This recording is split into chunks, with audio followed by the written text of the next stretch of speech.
The Lord be with you. I'm Deacon Keith Fournier, and our first reading is from the book of Numbers. Miriam and Aaron too criticized Moses over the Cushite woman he had married. He had indeed married a Cushite woman. They said, "Is Moses the only one through whom Yahweh has spoken? Has he not spoken through us too?" Now Yahweh heard this. Moses was extremely humble, the humblest man on earth. Suddenly Yahweh said to Moses, Aaron, and Miriam, "Come out, all three of you, to the tent of meeting." And they went out, all three of them. And Yahweh descended in a pillar of cloud and stood at the entrance of the tent. He called Aaron and Miriam, and they both came forward. And Yahweh said, "Listen to my words. If there's a prophet among you, I reveal myself to him in a vision. I speak to him in a dream. Not so with my servant Moses. To him my whole household is entrusted. To him I speak face to face, plainly and not in riddles, and he sees Yahweh's form.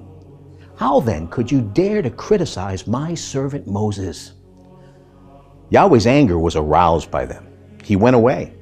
And as soon as the cloud left the tent, there was Miriam covered with a virulent skin disease, white as snow. Aaron turned to look at her and saw that she had contracted a virulent skin disease. Aaron said to Moses, "Oh my Lord, please do not punish us for the sin we've been foolish enough to commit. Do not let her be like some monster with its flesh half eaten away when it leaves its mother's womb." And Moses pleaded with Yahweh, "Oh God," he said, "I beg you, please heal her." And our response from Psalm 51, "For I am well aware of my offenses, my sin constantly in my mind.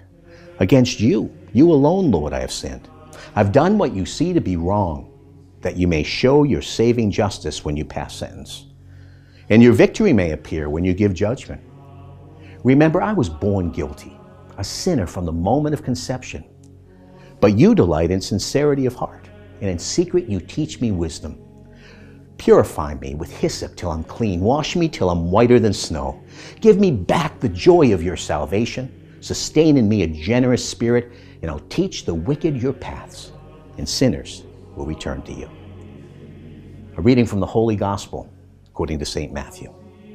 At once he made the disciples get into the boat and go ahead to the other side, while Jesus sent the crowds away.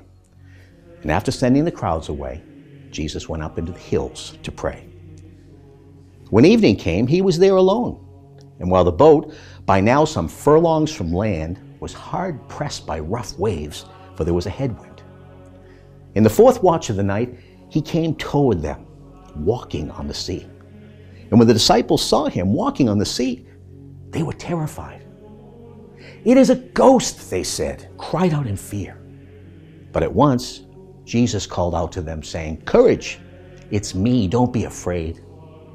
And it was Peter who answered, "Lord," he said, "if it's you, tell me to come to you across the water." Jesus said, "Come." Peter got out of the boat and started walking toward Jesus across the water.